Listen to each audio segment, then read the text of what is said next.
Boom, welcome to the Sebs Show. It's your boy Sebs, live with my co-host Gib here.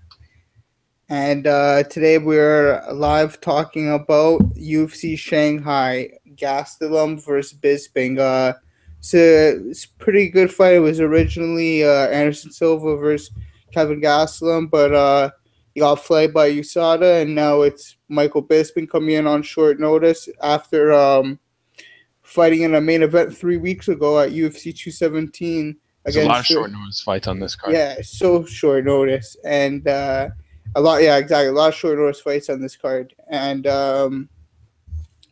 just the fact that Bisping's coming out here after getting rocked by George St. Pierre and everything. This is just like I think a little bit of drama coming to the card and whatnot. But we'll be breaking down the card, talk to the bottom. We're gonna give you a few quick picks because there's just a lot of fights that were like I'm sure Gib knows were just very difficult to find tape on.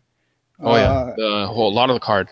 Yeah, most of the actually this Saturday as well. Yeah, there's 9 debuts, I believe. Wow. So a lot of debutantes this weekend, but as per usual, we're breaking down the whole fucking card, man. We're not taking it off. I was thinking of taking off a few fights. Nah, man, we're gonna break down this whole card. We'll try to we'll give you some quick picks. So we're kind of breaking down the whole card. So first off, Gib, I'll let you take this one, man. Well, starting off with, you want me to take it now? Yeah. Hold up. Let me get the odds actually. Yeah, no problem. Because I want to start implementing the odds into our podcast so everybody knows. Okay. So the first fight is Cyril Asker minus 260. A favorite. The comeback on Yaozong is plus 220. You want to take this one, Gib? Yeah. Well, Cyril Asker, he's late 20s, or sorry, 31 actually. Coming out of France. Really good heavyweight, I think. Obviously, he's had some bumps in the road on the Walt Harris fight, getting KO'd. But, I mean, what do you think? Do you think he can kind of get back into a good lane of fighting maybe 2 more times after this, and after maybe a win here on James Mulherin, who's actually debuting as well tonight? One of the he got kicked off. Who's debuting? Really? He was kicked off the Ultimate Fighter, eh? No, off this card. He was that's why he's fighting Yaozong. Okay. It's a super short notice fight within like a week. This one was added, correct? You probably didn't even see Yaozong, but well, I know who Asker is. I do remember the Walt Harris fight. I'm still gonna stick with the Silverback here. I mean, he's got great knockout power, and he's actually really quick-handed too, as well, for a heavy guy. Yeah. And comes at you in a very, I guess, a bit more of an awkward style. I think that's where he lands his biggest punches. I mean, I'm sure he's capable of some submissions, but I think he's more of a powerhouse fighter here. Again, not much on James Mulherin other than that one fight. I'll have to check that out, but I'm still taking Cyril Asker on this one. Yeah, so Gib didn't get to see Yaozong here, who's replacing James Mulherin on short notice. And from what I've seen, he's super sloppy, man. He's just doesn't have the cardio and everything. I think Cyril Asker, I think you're being very generous in calling him like a decent heavyweight. I think he's actually one of the jobbers of the heavyweight division. I think he's a bum, man. I think, he got knocked out by Jared Cannonier, who's a light heavyweight, and he got knocked out by him. And then he got he beat Dimitri, which is another bad heavyweight, and then he got dealt with once. Who is his last fight? Walt Harris. Walt Harris, yeah. Yeah, and then Walt Harris dealt him a nice beating as well. So this is looking like James Mulherin's kind of layup fight. It's not. What are you talking about? It's not James Mulherin for the fucking 4th time. You're the best. It's Yaozong. Sorry, do you think it's Yaozong's kind Lip of layup fight. Just for give yeah. him a W and keep him in this. Um, maybe get him that W in his debut fight, but man, this is a tough fight for Hugh Yuzong. Doesn't look that good from what I've seen on tape. Really sloppy. He has like a standing guillotine win or whatever. Um, honestly, anyone can win this match. I'm just gonna go with Hugh Yuzong just because he's the new heavyweight. I think he has a Yeah. better chin, and he'll be able to knock out Cyril Asker. So next up, we got Rolando Die or D against Willie G. Buren. Uh, Rolando Die's minus 160. Willie G. Buren's plus 140. Um, Luigi Buren, not much. Like I haven't found much tape on him either, except a few fights. But Buddy likes his takedowns. He's a pretty good, decent striker standing up. But I think Rolando Dye picks him apart here and gets his first UFC win. How about you, Gib? I'd actually really like to see that, and I think after a few losses, he's ready to come back for one. Um, I think this would be interesting because I mean this is probably Orlando Dive's last chance to really come back here, and I mean I guess we'll see, but I'm not taking Orlando on this one. I think he's going to lose it to Buren here. Obviously, Buren's kind of a little fresh as well.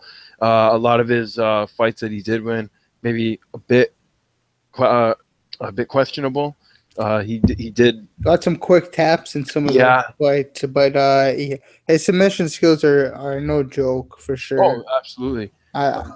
You have to wonder though, right? On guys who are generally new.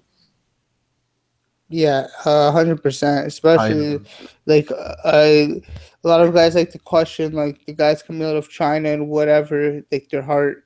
I don't know. I think the Chinese are fucking. It's not total jobbers out there. I know there's a lot of 0-0 records, but if there's definitely some warriors. Yeah, if you watch the fights, man, they're not. It's not jobbers. It's they're not complete jobbers. Mm-hmm. But yeah, I think Rolando Dye gets it done. You think Luigi gets it done? Yeah, I really don't want to talk about this fight more than that. So we're moving on to the next one. Gina Mazany minus 140 taking on Yanan Wu.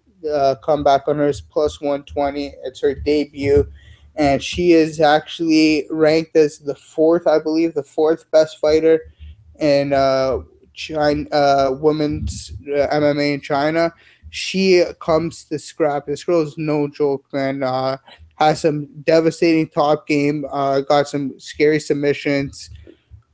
She has some nice arm bars, good ground and pound. She works the top really well. She's got some heavy she's got some heavy hips for a small girl. She's not even that small. She's what 135, but she's not that chubby. But yeah, I think she's 21. Yeah, something like that. Which is like we never know. I never like betting on people super young, but coming out of China and taking on Gina Mazany, you got to take the money plus money right here. You got to take plus money on Yana and Wu. Gina Mazany against Sarah McMahon was absolutely trash. That was an embarrassment of a fight. I think Sarah McMahon realized she got her based on a lot of experience and a lot of just knowing what to do at that level. And Gina Mazany's garbage. I noticed after the fight, she even kind of looked at her and said, "Listen, like this is just how it goes here." You know what I mean? Yeah, pretty much. They kind of exchanged words on the fight, and I think the way Sarah McMahon said it, she could tell that she really did win by that big experience advantage, right? Yeah, and the girls, like my boy Dan Levy said on Half the Battle, the girls that fucking. Gina Mazany fought at AFC at Alaska Fighting Championship. That's fucking embarrassing, buddy. Those were like not even soccer moms. It's true what That's you was true. saying. Oh my goodness, that was But an you matches that should not be sanctioned. you Matches can't that, exactly pick who you want to fight in a last oh round. yeah, Rounds but are like pretty fuck. small. So you might But end up fighting, I'm like you gonna said, have a to nanny. You know. I'm gonna have to go with who has the better credentials. So she obviously she hasn't had fared against good opponents in Alaska. She's faced fucking jobbers to the Yeah. maximum, the absolute maximum of Yeah. jobbers. When if you go watch Yan and Wu, she's actually faced some decent competition. So I'm going with Yan and Wu here all day. I think she breaks her. I think her top pressure is going to be not exactly like Sarah McMahon's, but it's going to be very similar and something Gina Mazany is not going to like. She's not used to grappling, as you can see, and she has terrible hands standing up, horrible hands. I took the shot at Wu.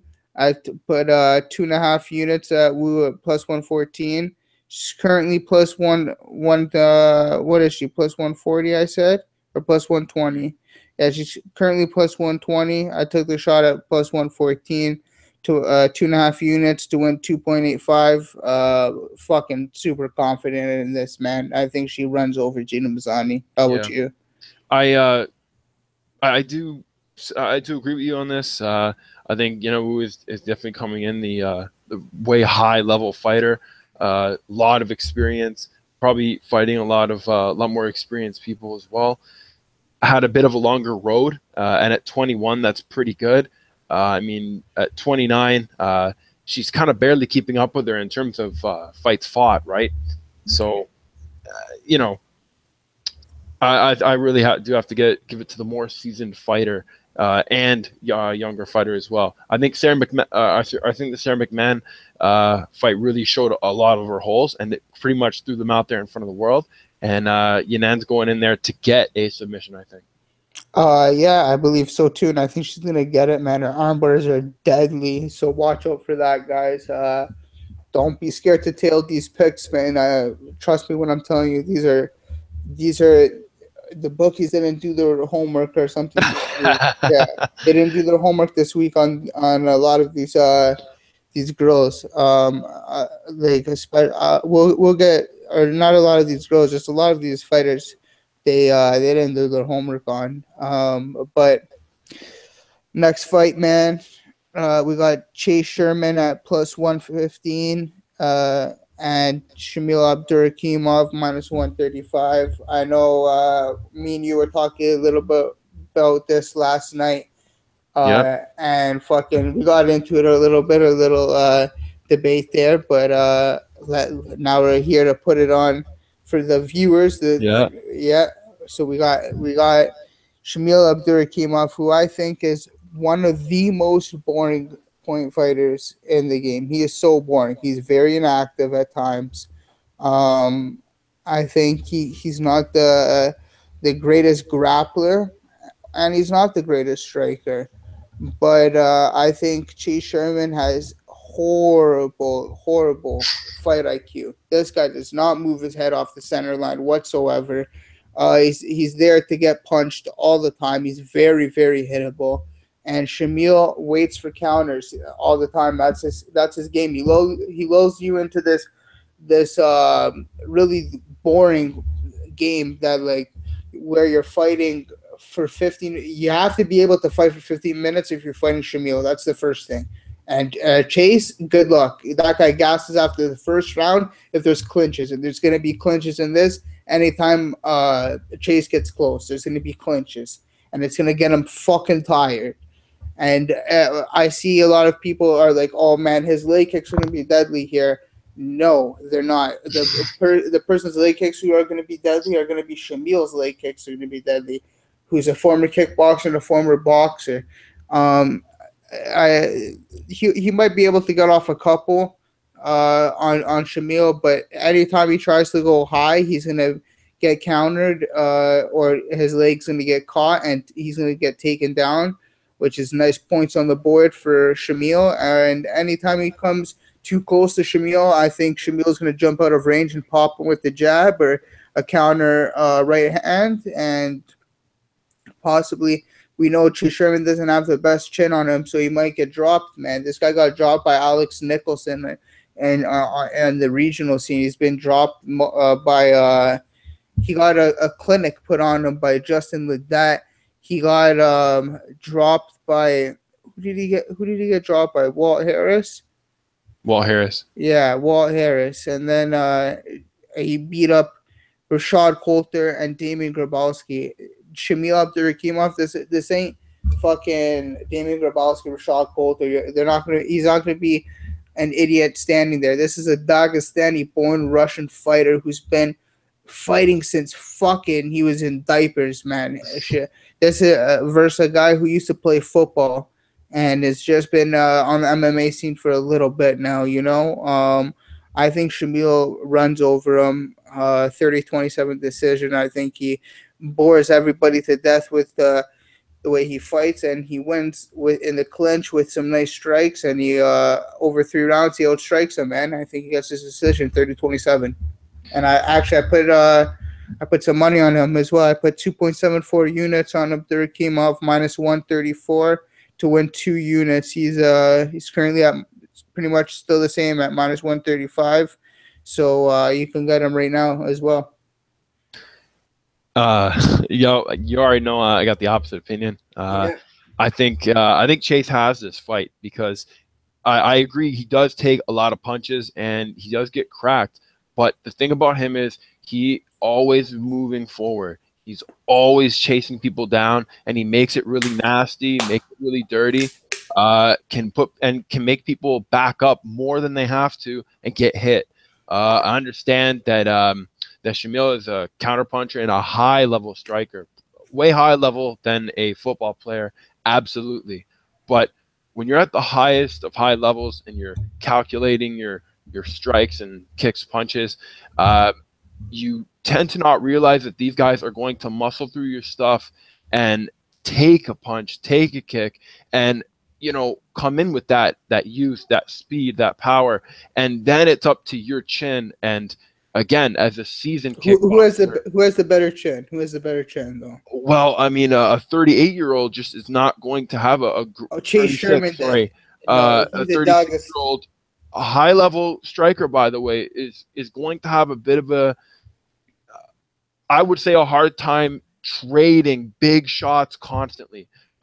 If you're going to be a surgeon about it, if you're going to be a surgeon about it and get a few punches off and run away, that's fine, and make it boring, whatever. Yeah. But when the fires get hot, that 20-year-old is going to chase you down, and it seemed like Derek Lewis was able to chase him down and able to get the TKO punches on.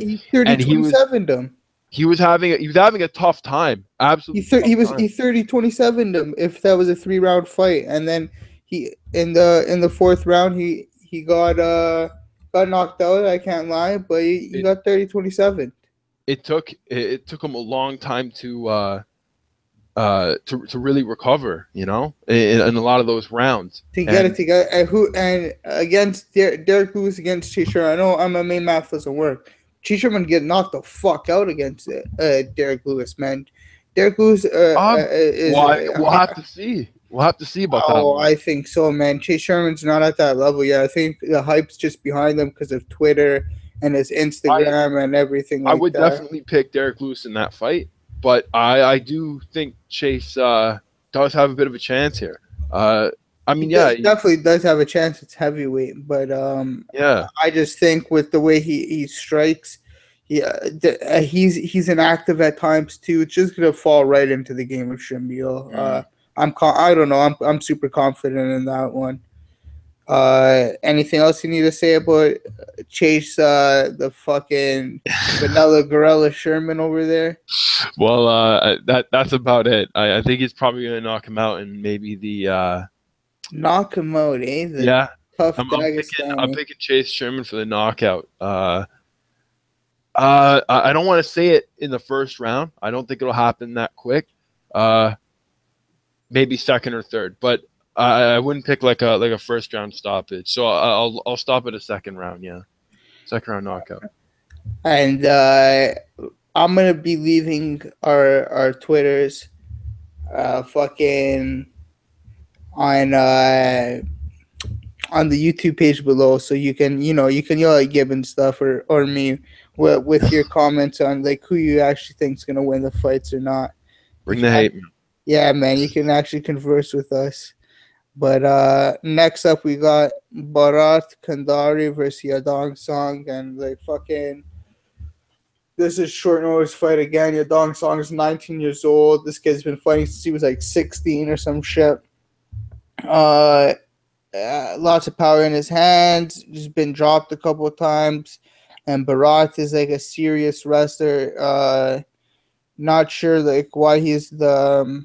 I guess because he's the guy traveling, but he's plus 125 here, and Yaozong Song's minus 145. Um, wouldn't hate on anyone taking the shot on Bharat because Bharat is actually a really good wrestler. He's been wrestling since he was small, and I think he gets a couple nice takedowns here on Yaozong Song. And I actually think, you know what, I'm going with the mind's telling me right now, and I think Bharat gets his job done. I think he beats Yaozong Song here. Um, yeah. Uh, How about you? What do you think about that? This is a tough fight just because like, it was hard I to barely find know. tape. I barely know these two guys. Kind of got into them a little bit. I like the striking of Yaozong Song, and I understand that he could definitely be wrestled down. This can go either way. Um, I say maybe Yaozong Song if it stays standing. I think maybe if he gets wrestled into a bad spot, possibly a submission if he doesn't know how to get out. I mean, he's not very. He's coming in at 19, correct? Yeah, he's 19 years old. He's been fighting since he was like 16, though.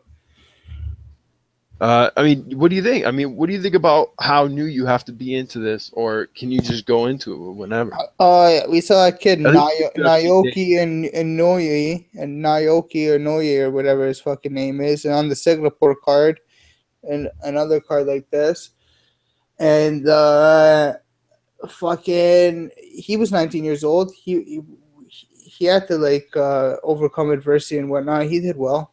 So I think it doesn't matter. I think your talents are like whatever you represent. It depends how long you've been training and whatnot. But I think uh, in the long run, you can be 19 years old. Who cares? The youth is on your side and whatnot. But in this matchup, I just don't think it helps him. I think Bharat is the better wrestler, and I think in China, man, they have some bad wrestling, like and some bad get up game. Their ground game's horrible in China. Like I've seen all these the tape I'm watching. As soon as they get taken down, they don't know how to get back up. A lot of them. So for that reason, I'm going with Bharat. Are you? And you're going with Yaozong here? Yeah, yeah. Again, it can go either way. It's still pretty close. This is a tough fight to call, obviously, with all the tape study and whatnot.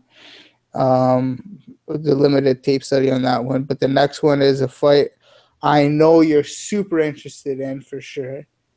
No, I'm gonna be surprised if you even knew this one was on the slate here.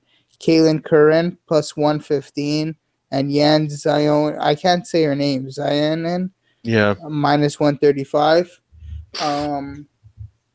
I got pretty much plain and simple. Curran's 1-5 in the UFC. Jeez. You know that, Gib? She's 1-5 in the UFC. And today, you know what? Yeah, you know what today she said? She said, she's. I got to get the exact quote now.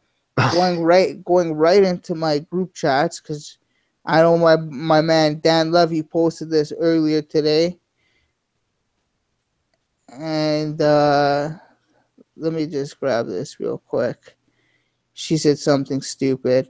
Oh, she's good at losing, but she feels she's good at losing, bro. That's what she said. I'm good at losing, but I feel due for a win. What the fuck? I'm good for a win. I'm good at losing. Yeah, you're 1-5. I know you're good at losing, but fucking, oh my goodness, like what? This girl is just not a fighter. Like I know I was listening to one of her interviews and whatnot, and she was just like she's just not a man. She just the way she talks, she's just not a fighter. You don't She's think she not. represents the just the core group of fighters that go into the No, UFC or go and into fighting isn't in she general as a sport? Hawaiian? I think she's Hawaiian or some shit too, which is like an embarrassment because the Hawaiians are usually warriors. And she said she's not a fighter, man. Like even my boy Dan Levy, once again I have to quote him. He was saying she doesn't. She says sometimes she trains twice a day. Like if you're in the UFC, you better be fucking. Sometimes. Yeah, you better be training twice a fucking day. What the fuck? And then we got Yan here, who's coming here to actually like hurt people. Man, she's dangerous with her hook kick. She has dangerous hook kicks. Dangerous. She comes here with nasty combinations, and she's 28 years old. She's a seasoned vet. She's gonna see all the bullshits coming. She knows this is her UFC debut, and she's coming here to win because she needs the fucking. She literally needs the money. She needs to be in the UFC. She's for sure not getting paid too much at Road FC or wherever the fuck she's fighting.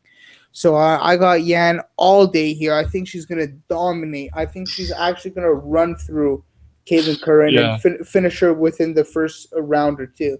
And I got Yan all day here. I put 4 units on Yan. This is one of my most confident plays at minus 118 to win 3.38 units. Like I said, one of my most confident plays at minus 118. I couldn't go wrong. If the price does drop back to that, I'll be amazed and I'll take it for a max bet. But I don't see it. I see a lot of people now. It's plus 115. Before it was like almost a pick 'em. At one point it was a pick 'em. I just see Yan destroying this all day. How about you, man? I think it's a lamb to the slaughter, and Yan's ready to go. She's just going to probably pick her apart. I mean, that statement of I'm really good at losing and I'm due for a win. Yeah, it's not confident. I'm due for a win. It's not something that promoters or advertisements want to put their brand on. Yeah. And that's if you're working for Reebok. There's a Reebok fight kit. Yeah. And that's your motto. Who the fuck's buying a Caitlin Curran Reebok fight kit? Who's already buying fight kits? Who's buying fight kits? I have the George St. Pierre jacket, and I got the Conor McGregor sweater. I can't lie; those are 2 sick fight kits I had to buy. But who's actually buying a shirt, a Caitlin Curran shirt, bro? The only reason she's in the UFC is because she's a dime piece, man. If she wasn't a dime piece, if the shirt comes with that quote, I will get it. Yeah, no kidding. Oh man, it's not the greatest to go into a fight on. And yeah, I mean, I'm not sure what Yan said. I'd actually like to fish for an interview on that one to see if she has any words for that, or if she actually maybe respects her even more for being in the UFC longer, and maybe even looking forward to fighting her, and maybe think she's a top level opponent, maybe even more so than I'm sure she's you know what I mean? To fighting her, and like Caitlin's definitely like better than some of the girls she's fought, but like I think some of the there's this last girl she fought. I forgot her record. She would have beat Curran too, man. 100%. She doesn't seem to keep her head up properly. And she gasses. She can't. Her best thing is to grapple. She can't even grapple that well. Very risky. She throws lots of bombs, but at moments where maybe a takedown is proper, I guess we'll see how Yan does it, but I think it's a no-brainer on this one. Yeah, me too, man. So you got Yan as well, right? Yeah. All right. I wouldn't mind seeing a miracle though. I'll give you that. I wouldn't mind seeing a miracle. Fuck that. I don't want to see Caitlin Curran win here. She doesn't deserve to win, man, honestly. She's not a fighter. She doesn't deserve. When you're saying you don't train twice a day, when you're saying you're due for a win, when you're saying all this shit, Well, That's if embarrassing. you're You not know what I training twice a day, then you're not due for a win. Yeah, yeah, that's plain and simple. How Gib just put it. If you're not training twice a day, you're not due for a win, man. You're good at losing, like you said. You're good at losing, and I had to get passionate about that one. All right, so next up we got Bobby Nash minus 320, and the comeback on Keenan Song is plus 260. And Bobby Nash has had a tough time so far, given the UFC, man. You actually want to take this? Go ahead, take this fight. I actually think Bobby Nash might do it. I understand he has had a lot of problems actually against Jingliang, who is on the card as well. Yeah. The Leech, huge fight by the way. That was a good fight. Yeah. They really exchanged some punches, and I'll take the fact that he did lose, but that guy traded punches with a really high level striker and grappler. So he's obviously used to fighting really big competition. So if there is any moment where he sees a bit of weakness or where he sees a point where he can pounce, I think he will. Ken Song, he's coming in super young as well, and tends to really barrel down his opponents. He's coming off of 2 losses though, so Yeah. it's going to be a little weird as well. And like you said, Bobby Nash not on a good start either. So this is pretty much proving grounds for both of them. But I could see Bobby Nash taking this one. Yeah, man. Like you said, Bobby Nash coming off 2 losses as well, but that left hand's money. That if you see it in the regional scene, he's money, man, and he's a Division 1 All-American wrestler. He's a really good wrestler. If the price wasn't so high, I would have bet this. I would have bet this at the opening. What was the opener here? Minus 280. I would have bet that because anything under minus 300, I'd bet with Bobby Nash here in this spot. I would have bet that. But him being minus 320 right now, I'm saying if I can get him. Oh shit. I might bet him. Yeah? Yeah, he's minus 284 on Pinnacle. So I might bet him. Guys, that might be one of my bets here. But yeah, Bobby Nash money with that left hand. Like I said, man, it's like they told him he has to travel. Like I keep quoting my boy Dan Levy, but what he says is the truth. Is Dan Levy says Shelby for sure told him he has to travel to China and they'll get him a win because this guy that he's fighting is coming off 2 losses as well. Hasn't looked all that well in the fights I've seen him in.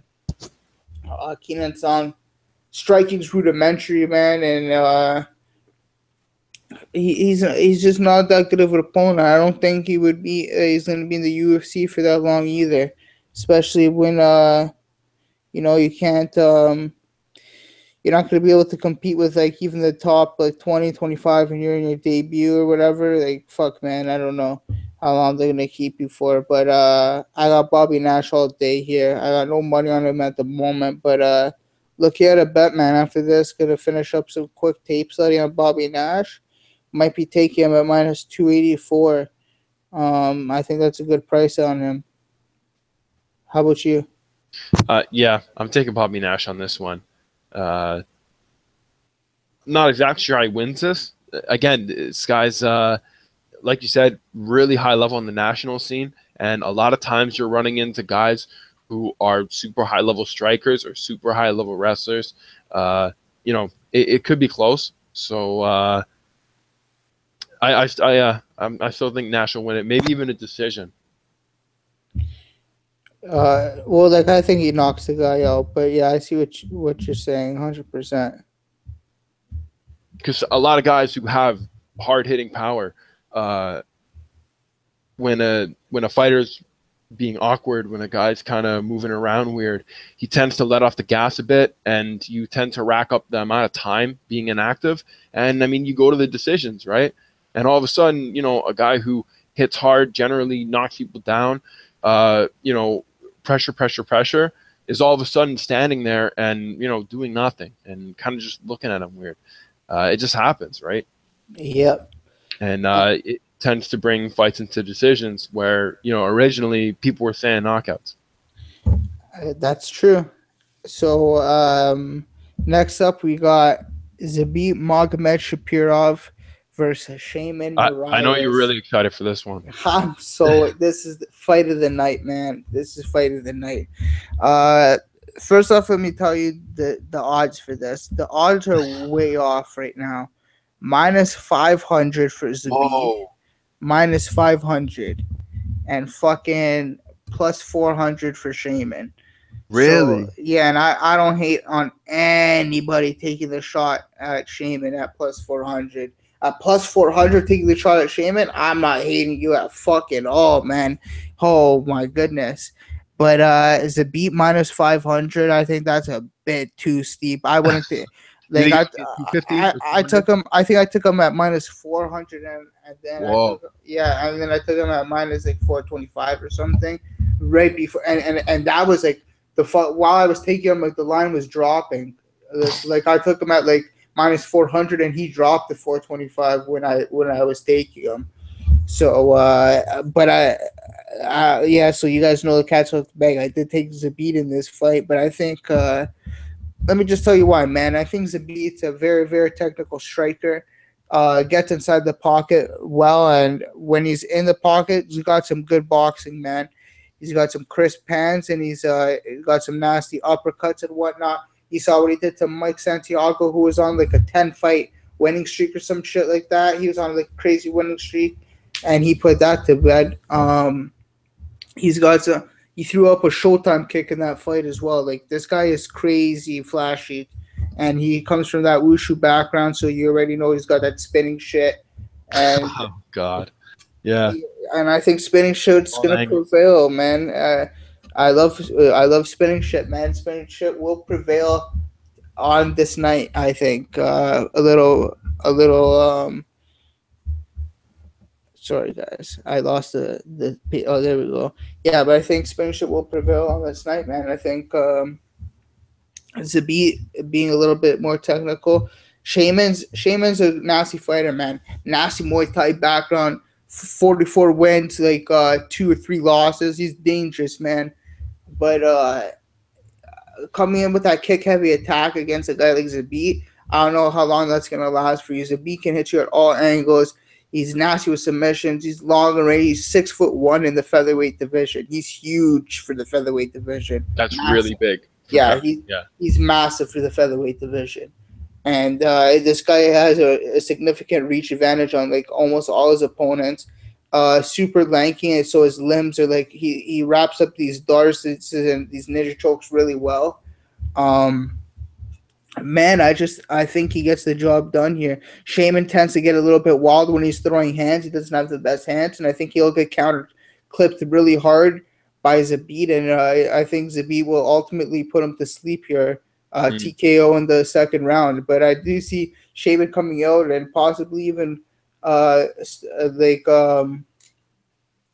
Zabit a little bit worried at the beginning with his kicks and whatnot. I think Sherman is definitely the better kicker with the Muay Thai base and whatnot, but like I said, I got Zabit all day here. I got him in a parlay with the over 1.5 rounds in Sherman and Abdurakhimov, and sorry guys, and I got 3 units on that. 3 units Zabit and over 1.5 rounds Sherman Abdurakhimov, minus 125 to win 2.4 unit. Really confident in that, as I expressed in the thing. I think it's gonna be 30-27 in the Shamil fight, and I'm loving Zabit here, man. How about you?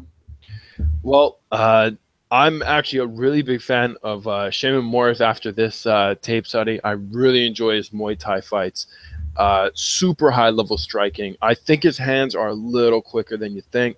Having that many fights. He's got some quick hands, 100%. Just like he's a little bit wild. Yeah. I just think having that many fights, you've probably seen your fair share of kick speed, punch speed, and these are high level Muay Thai guys taking on Shane Morris. And his only one of his big losses coming from Marlon Morris, who you're actually a big fan of as well. Yeah. Again, coming off of a Dodson fight, that was still really good too. Yeah. I think Morris has a great way of utilizing his leg kicks in this fight. I think that that Zabit has a lot of the spinny shit, and having a long limbs is great for that. Don't get me wrong, and I think he's going to land a few, but if you spin so much into these kicks and really fling your hips into that one shot, and you miss, that basic leg kick is going to kill you. I mean, maybe 2 or 3 you can take, but Yeah, I mean, no, we saw him get hurt yeah, with a couple leg kicks. That's something that did worry me, but I don't know how long that's gonna last against a guy like Zabit, man. I didn't even mention like the I guy's been under Mark Henry for so long now that like Mark Henry's gonna have him under a tight game plan, man. I know like he's a Black House Shaman now. He left team or I think he left Team Garrett to train at Black House or he's cross training or some shit. But Shaman's dangerous, man. But fuck, yes. like you're saying, if he catches you with that one leg kick, he'll be able to stun you. But I think like Zabit's came from a combat sports academy. Like he studied combat sports at a university. That's what he went to school for. Like you know how you're going to school for firefighting. Yeah. This guy went to school for combat arts, bro. Well, To kill people. I'm actually really glad that that's a type of course that you can take somewhere, because Yeah, if it's here in Canada, I'm doing it 100%. yeah, that'd be I mean, some that's something sick I've been shit. doing since I was younger. But I mean, hey, that sounds awesome. I'm huge into this, and then that was an awesome experience that he got to do that, and now he's fighting the UFC. That must be like the fan dream. You know what I Yeah, mean? 100%. And So I want this guy to win. Don't get me wrong. It's fun to see stuff like this, yeah, and a guy coming from that type of background with such tools at his disposal. You know what I mean? yeah, This guy really show stops, and this is going to be a fight of the night, no matter what the finish. yeah. I am taking Shane Morris still in this. I think maybe his basic Muay Thai is going to be able to take on a flashy, maybe kick heavy gymnast type kicks, but obviously Zabit does have a really really good submission game, which I think is the edge turn here. So I Yeah. think on paper, Zabit does win, but I'm taking Sherman on this one. I'm very Shame. impressed with Sherman on this one. I'm very impressed with the Muay Thai, and I think the basics will do it. All right. So next up, we got Muslim Sakhalov minus 220, and the plus money on Alex Garcia is plus 180. Um, I'll let you take this fight first, man. Uh, Muslim was very interesting, to say the least. I've never heard of him until recently. Watched the Melvin Gillard fight. I can't believe he's still fighting. Yeah, I remember Coach telling me he got.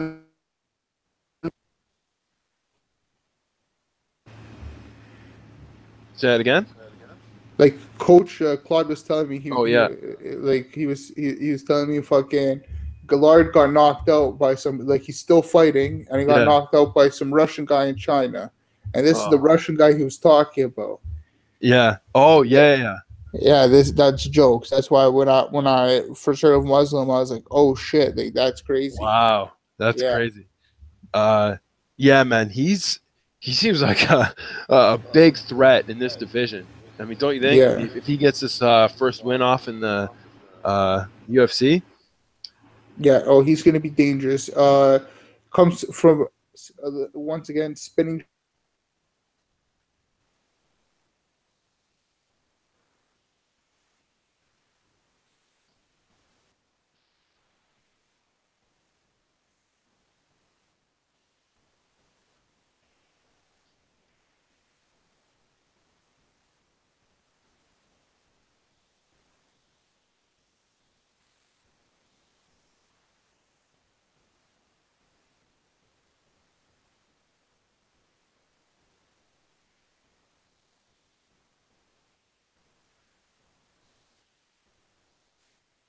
All right, I think you're back. Oh, I don't know where the yeah, there audio we go. cut. All Yeah, right. I have no idea why it cut there. Okay. But But yeah, so we're I can see Muslim taking this and really going with this win and going on to really shock in the UFC. But I think Alex Garcia is due for a win, and he does not want that Tim Means fight to be the last thing that he's known for. You know, he's Yeah. not going to give, and he's not giving this one out. He's not a he's not that you know, I'm used to losing motto. You know what I mean? Yeah. No, 100. I don't think Alex Garcia It's is his used to gas losing. tank. How about his gas tank? His gas tank is horrible. After the first round, he can't do shit.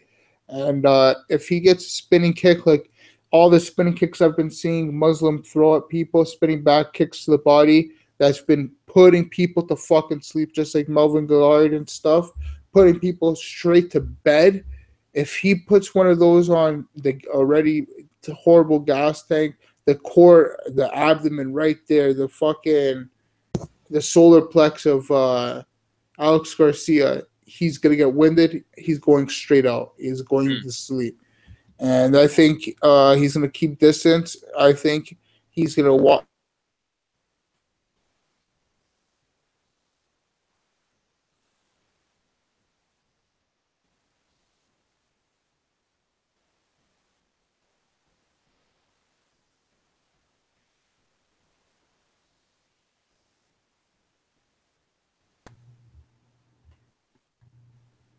Can you hear me, Gib? Yeah, it's back.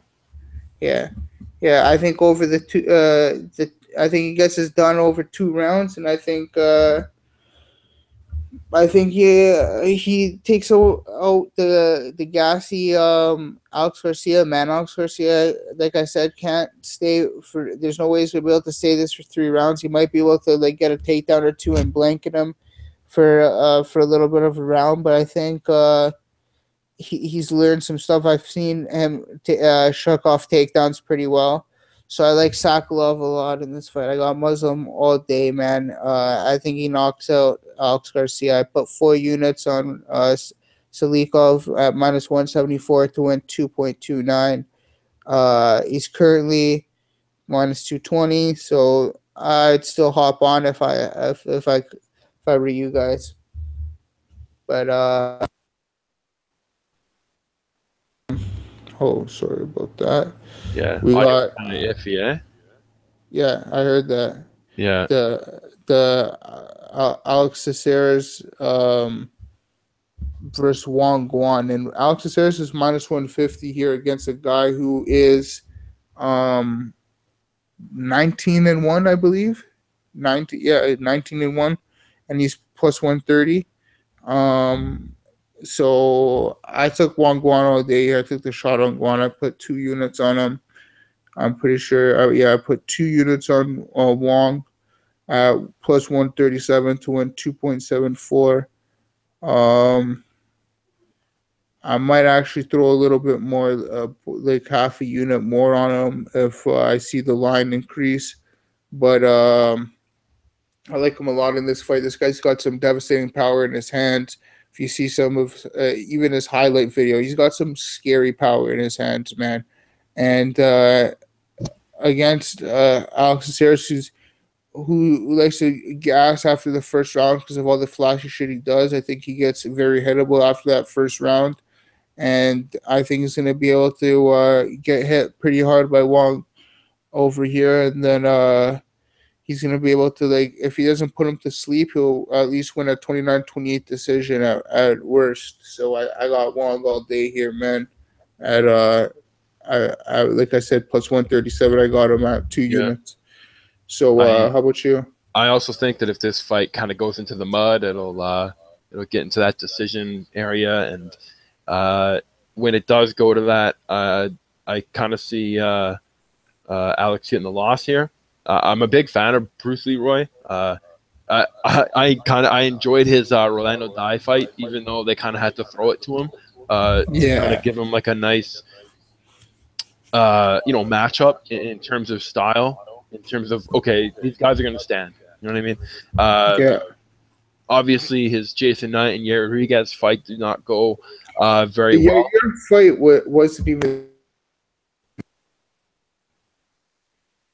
told with Yair for 5 rounds, pretty much, But like, I think he just matches up well with Yair. But Yeah, the Jason Knight fight, like you're saying, fucking Jason Knight put on quite the performance in that one.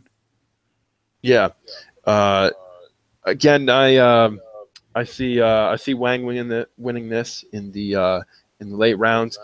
You're coming off of pure knockouts and TKOs. He's kind of just on a really good streak to blow the roof off on his debut. So why not? Yeah, 19-1, man. That's an impressive record. Yeah, yeah. And so next up, we do have um, Jingliang, the Leech, one of the best. Probably in China, he's probably one of the most sacred MMA fighters. Like, I don't know who else they would have as sacred China MMA, but top team, man. yeah, China top team is legit there. So like, he's That's a at the trip on the start. bucket list, by the way. He, pardon? That's a trip on the bucket list, man. Oh yeah, Top for sure. But and Lee's the superstar from China top team, 100%. I take you on Zach Ottow here, who's plus 160. Lee's minus 185. Um, like I've been saying the whole week, I think Zach Ottow his striking's not even all there yet. I think he's got some good sub skills. He's a good grappler and whatnot, but it's going to be hard for him to take this to the ground. Lee's a really big welterweight, and he hits like a fucking truck, and he's got a chin full of bricks, so it's literally impossible to knock this guy out at times. But I got the Leech all day here, man.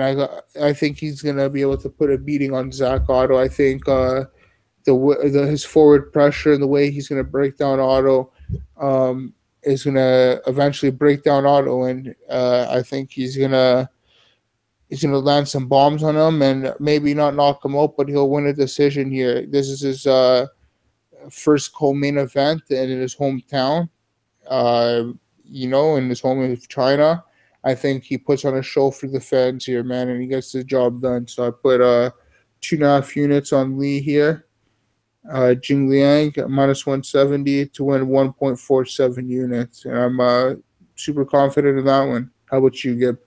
Well, Jingliang, super high level. I enjoy his grappling and his striking. He's a madman. His early knockouts, just crazy posture, stance, and style. Super scary. I think he's super scary for anyone in that division. It's a rough fight. Anyone who has to fight Jingliang, because you're in for it. You're in for a lot of crazy kicks. You're in for tons of pressure, and even if you do get him to the floor, you have another chore ahead of you, which is just trying to keep him from getting guard, keep him from putting you up against the fence, keep you from, really having anything for free in terms of grappling. And once he gets back up, it's right back to the start, and you're getting kicked again. So I'm taking Jingliang on this one all the time. Yeah, I say he knocks it out and takes him out early, but Zach Ottow does seem to be a decent grappler enough, and he does seem to have decent stand up as well. Though his power might shake Liang a little bit, but I don't think it'll go into a decision. I think Jingliang might be able to close the show, being in China as well and wanting to put on a bit of a performance. I think so as well, Gib. And for the main event, we got Kelvin Gastelum minus 300 taking on the short notice. Like I said before, Michael Bisping plus 250. And just a little background on this one. Michael Bisping fucking fought 3 weeks ago against George St. Pierre, got rocked, knocked down, choked out by George St. Pierre. flying across the country. Left less than a week ago to Shanghai, which is not a good sign. Should have been on Shanghai time a while ago. It's going to be tough for that jet lag, or not the jet lag, the time difference. But KG here, man. I think that left hand's going to be money on Bisping's spot, where, like, he has that eye injury and whatnot. I think he's going to get hit hard with that left hook, the same way George St. Pierre put him on the floor with the left hook. I think I got Gastelum all day here, but it's that pace and the cardio and everything he brings. I know Bisping brings the same thing, but I think the younger, more scrappier fighter with the better scrambles, in my opinion, just puts it on.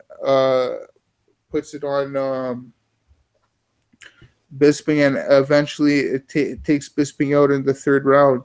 I think he'll knock him out in the third round. I got Kelvin all day here. I got 5 units on him.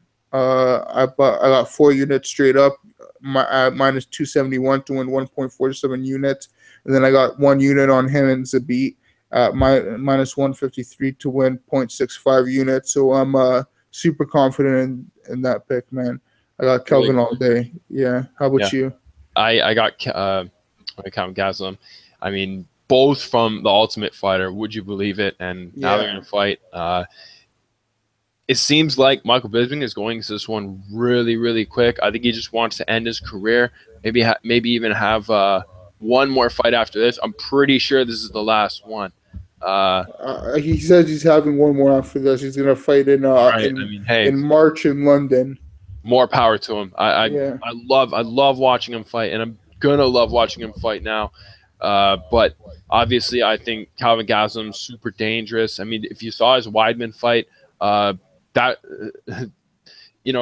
the triangle loss, that was one thing. But I mean, now he's taking on Michael Bisping, who just got choked out by George St. Pierre.